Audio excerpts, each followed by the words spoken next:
Hello, and welcome to Calvin's Garage. I have here two fairly identical grease guns. They both have the squeeze type with the this type of handle. There's the other ones with like the bigger handle. I don't like those, I like these. So they are pretty much identical. The only difference is the end of them. So this has a standard grease fitting end, and it's one that this grease gun here is the one that I've used since I got the truck to grease all the zerk fittings on the truck. But I was on YouTube, and I'm sure you've seen these advertisements as well, for the LockAndLube Grease Coupler. Well, I finally decided to break down and buy one. So, basically, there's these metal teeth on the inside of there, and when you press down on this lever, it retracts the outer cover, and these teeth loosen up. So it's supposed to lock onto the grease fittings and then come off really easily. I'm sure you've seen the advertisements before, and basically today we are going to be testing this. Does this actually work like it's supposed to? If it does, that would help quite a bit, because I have my lawnmower, which has zerk fittings for greasing. I have the GMC, I have the Rio, I've got a couple tractors, so I use a grease gun quite a bit. So we're gonna see what this thing does. So to start out, I am going to do the right side of the truck, as many grease fittings as I can find and easily get to without crawling through the snow, and I'm just going to grease them and see how long it takes me, and then I will take this grease gun and do the other side. Now, most of the grease fittings are going to be symmetrical, so they're going to be in the same spot on this side and that side. So, because this thing is supposed to be so easy, I decided to handicap the old one by using this one first on this side of the truck, where there are more grease fittings because of all the steering components. So more grease fittings, and also I don't know where they are. When I get over to that side, because most of those fittings are in the same place, I will know where most of the fittings are that I need to use this thing for. So we will time it and see how long it takes, and in theory this will still be faster than this, even with having to find the grease fittings on this side. So we're going to see how long it takes.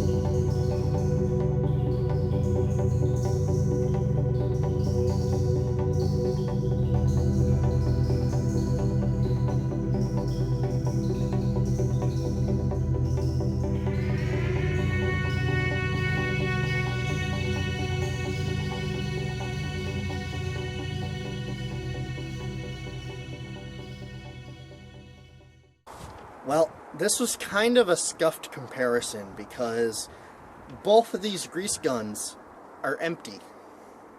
So I wasn't actually able to use these to grease those grease fittings.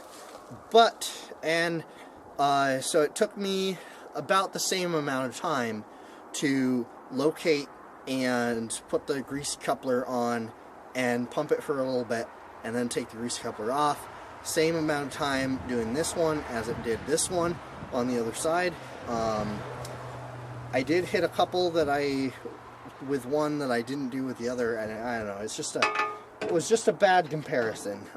I will give you an update video when I get grease in this, and the next time we work on the truck, I will go ahead and use this to grease all the grease fittings, and we'll do a nice, fair, and accurate comparison between the standard coupler and this LockAndLube Grease Coupler. But so far, it seems to be doing at least the two things. It goes on easily and locks on, and then it comes off easily. That I can confirm is accurate. So we'll see if this actually does end greasing frustration. So I saw this advertisement on YouTube for some tools that could help me be able to rewire things a lot easier. And I figured, what the heck? If they work, that's great. If they don't work, well, the price was good enough that I figured that it doesn't really matter if they don't work. So, what these are basically a fancy set of picks, and what they're supposed to allow you to do is take the wires out of these electrical connectors. So the end of the wire is wrapped in a metal piece that is stuck into the plastic bit that snaps to the rest of the wiring. Now, the pins are designed with little barbs, little hooks, like a fish hook, so that when the pin goes in and gets into place, it's not supposed to come out. But what these things here claim to be able to do is push down on those little barbs that hold the thing in place so that you can take the wires out of the connector. I have a wiring harness here out of an old lawnmower. I also have my easy button, and we're going to see how easy this tool makes this job. Now, normally, this is not a very easy job. The way those pins are in there, they're designed so that they stay in place. But, theoretically, one of these tools here will help to remove the pins from each of these different electrical connectors here.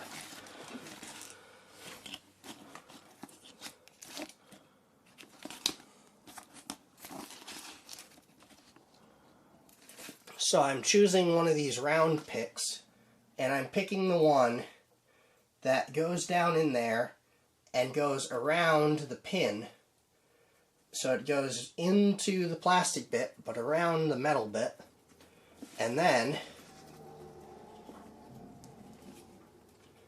theoretically, okay, let's try one of these flat ones.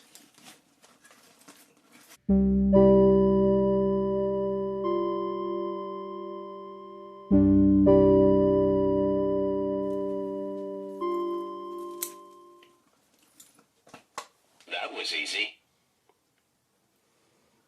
So now that I got one of these connectors apart, you can actually see what's going on with it. So this entire thing goes in to the plastic casing right there, and this little barb right here is what keeps that pin in place. So we can go ahead and stick this pin back in there, if I can do that with one hand.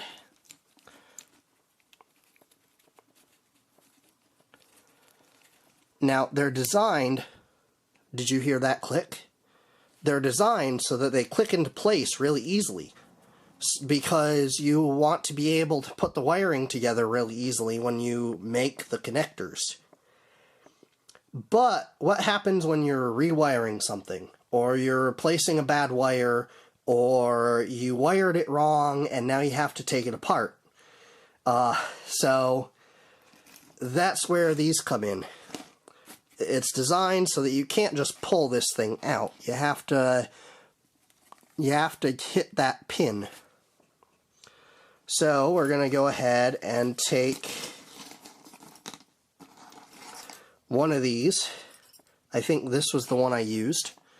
So as you can see, these are all different shapes and sizes, and theoretically each one goes with a different kind of connector. And that's one of the bad things, is you really don't know which one you need unless you've seen it when it's apart. So you just kind of have to guess. And then we go ahead and we stick this down on the underside where the pin was. There we go. So I stuck the pin in there and it pressed on this barb right here, and I was able to pull the pin right out.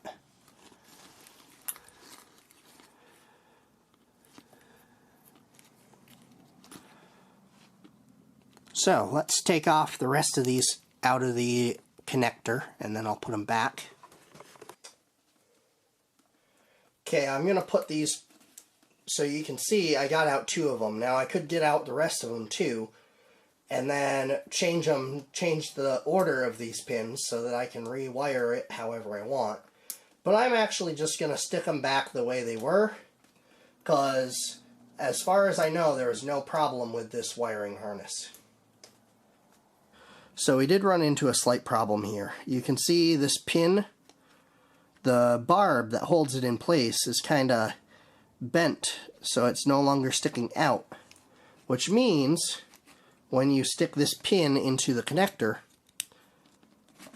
it doesn't lock into place anymore.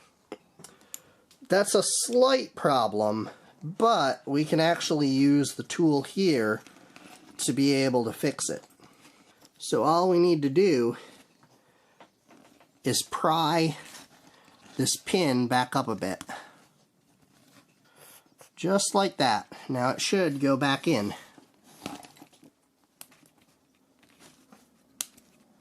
Okay, there we go. You heard the click, and now it's right back in. So, slight problem, but still. Okay, so I struggled with this wiring harness for about 10 to 20 minutes, and I could not get any pins out of here, and I don't know why. I tried several different picks. Also, I'm not sure whether this chain thing broke or whether it just came undone. I wasn't able to get any of the pins out of this connector.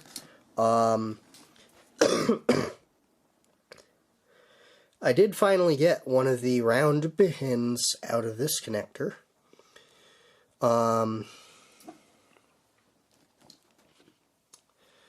So I used the round pick and put it around the...